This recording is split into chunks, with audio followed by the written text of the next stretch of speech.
তারপরে লেখাগুলো আমি একদমই পড়তে পারবো না।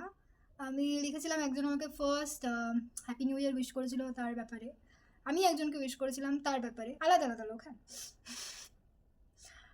আরও একজনকে রিপ্লাই করেছিলাম, আর তার মানে মেসেজ করেছিলাম, তার রিপ্লাইয়ের আশায় ছিলাম না, বাট সে রিপ্লাই করেছিল। তো ইট ওয়াজ এ গুড বিগিনিং লিখেছিলাম। তারপরে আমি লিখেছিলাম আমার অ্যাঙ্গার ইস্যুজের ব্যাপারে, যেটা আমার তখন প্রচুর ছিল, এখনও আছে বাট অনেক কমে গেছে।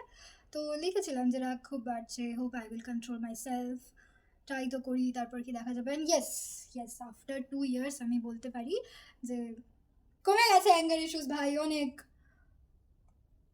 আচ্ছা, তো আমার একটা ফ্রেন্ড, এই ভালো জিনিসগুলো আমি পাবো, কজ আমার একটা ফ্রেন্ড আমাকে বলেছিল, তার একটা ছবি পাঠিয়ে বলেছিল যে ভাই কিছু ক্যাপশন লিখে দে, কারণ তখন প্রচুর ফ্রেন্ড ছিল আর ফ্রেন্ডরা আমাকে বলতো যে ক্যাপশনে কিছু তোর লেখা পোয়েম লিখে দে।